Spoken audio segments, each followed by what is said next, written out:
안녕하세요. 김다니엘입니다.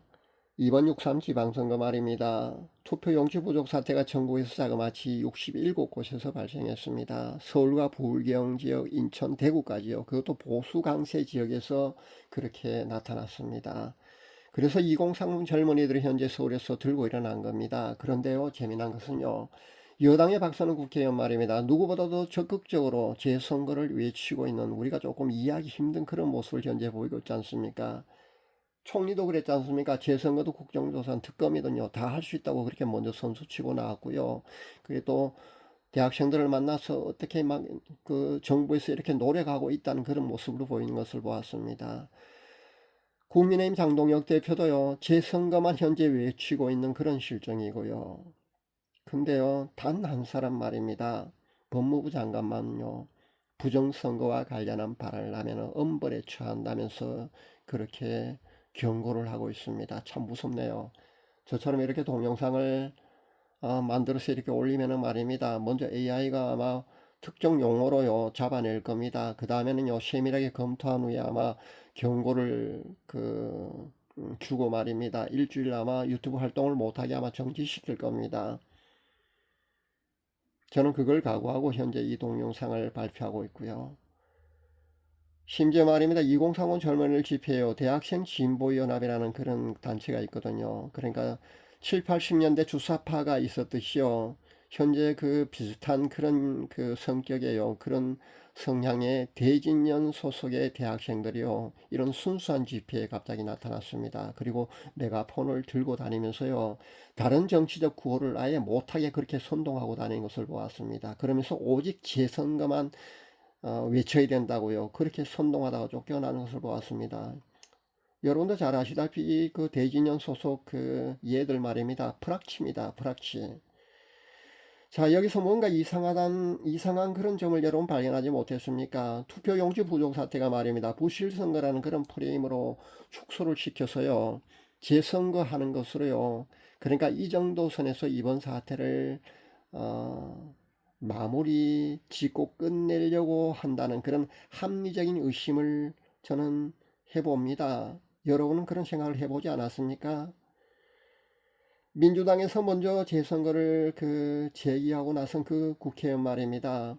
그렇게 재선거를 주장하면서 선관위가 책임져야 된다고 해서 정부와 대통령은 무관한 것처럼 말입니다. 그렇게 선을 확실하게 그었거든요. 그렇게 확실하게 말입니다. 꼬리 자르기를 하는 행태를 보였다는 겁니다. 제가 알기로는요, 2030 젊은이들의 그 이번 집회에서 처음 구호는요, 재선거가 아니었습니다. 개표 중단 부정선거였습니다. 그런데 현재는요, 재선거 구호만 외치고 있습니다. 어디뿐입니까? 좌를 대표하는 MBC조차요, 재선거 구호에 아주 호의적으로 그렇게 보도하는 것을 보았습니다. 극좌신문 한겨레 신문까지도요, 재선거 구호에 아주 호의적으로 그렇게 기사를 쓴 것을 보았습니다. 진짜 이상하지 않습니까? 얘네들이 왜 이럴 것 같습니까?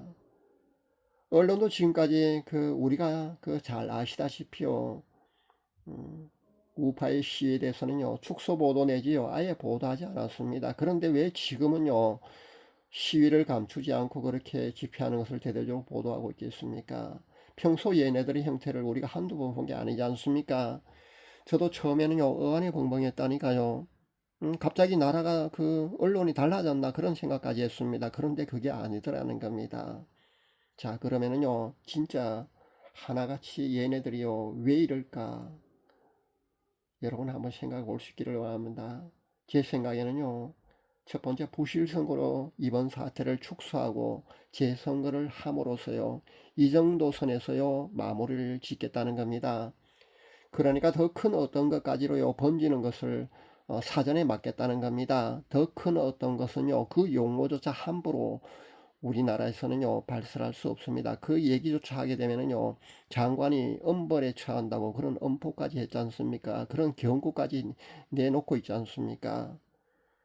두 번째는요, 모든 것을 선관위 책임으로 그렇게 몰아가고 있다는 겁니다. 그러니까 정부와 대통령은 상관없는 것으로 그렇게 확실하게 선을 긋고요. 그렇게 꼬리 자르기를 그렇게 하겠다는 겁니다. 순진한 사람들은요, 순진한 국민들은 또 이런 생각을 할 수도 있을 줄 압니다. 어쨌든 부실 선거라는 것으로 그 결론을 내고 재선거를 하든지 어떻든 간에 말입니다. 재선거를 통해서 부정선거라는 거, 그러니까 장난쳤다는 거 그거 잡아내면 되지 않느냐, 아마 그런 생각도 할 수 있을 줄 압니다. 그런 순진한 생각을 하는 그런 국민들도 있을 줄 아는데요.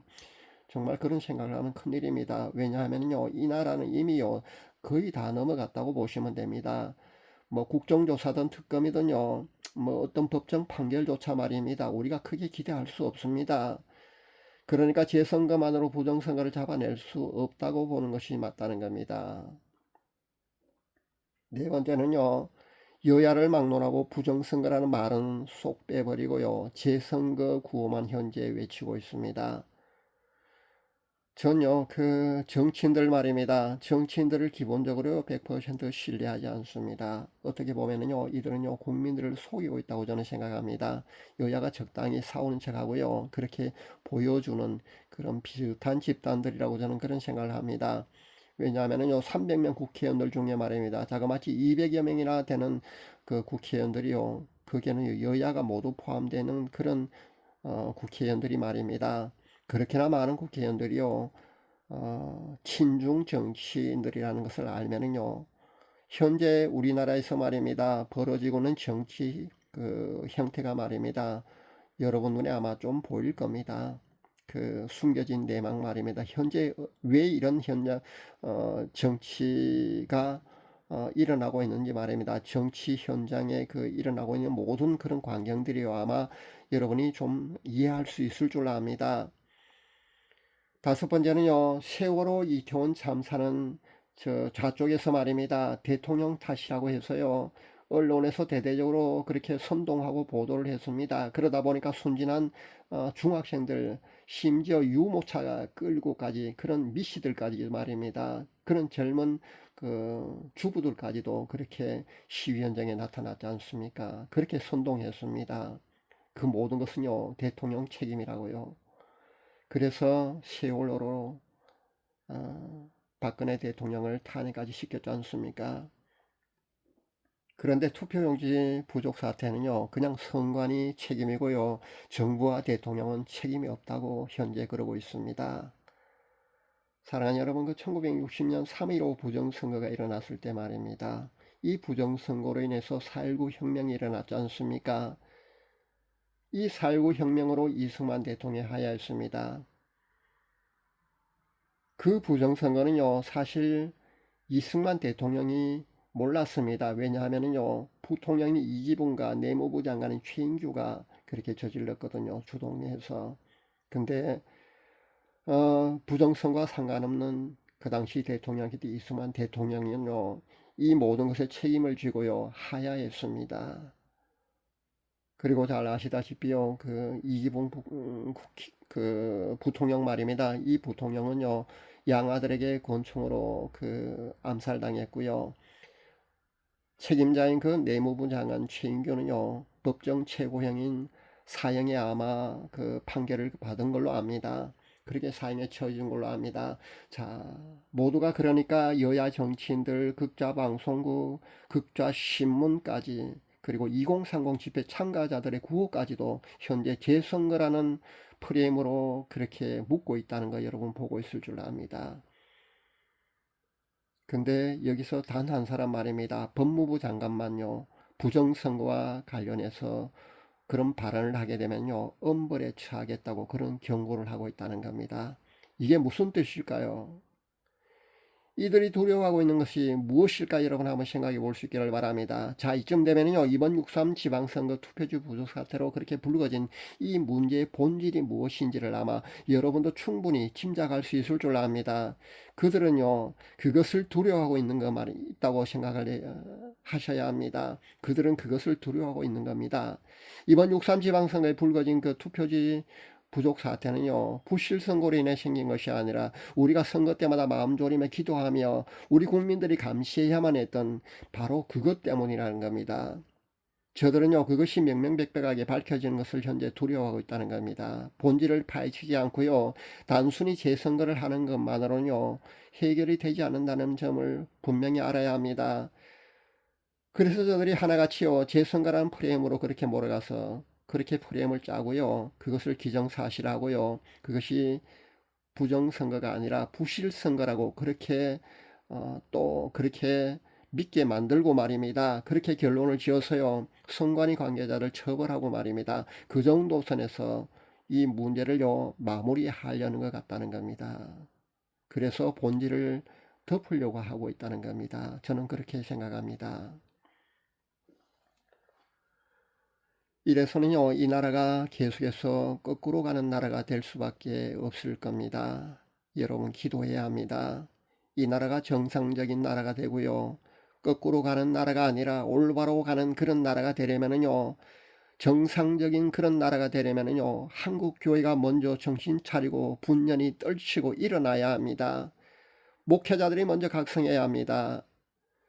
정교분리란 그런 잘못된 프레임에 갇혀서 귀머거리와 소경처럼 목회자들이 그렇게 꿀먹은 벙어리처럼 그렇게 침묵하고 있으면요 이 나라는요 공산주의 영역에 지배당하고 만다는 것을 알아야 합니다.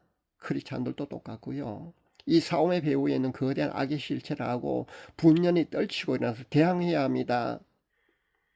결국 우리가 비겁하게 침묵을 하게 되면요 종교의 자유가 사라져서 억압받고 하나님을 찬양하며 신앙생활을 하는 것처럼 마음껏 할 수 없는 그런 날이 현실적으로 우리 앞에 올 수밖에 없다는 것을 알아야 합니다.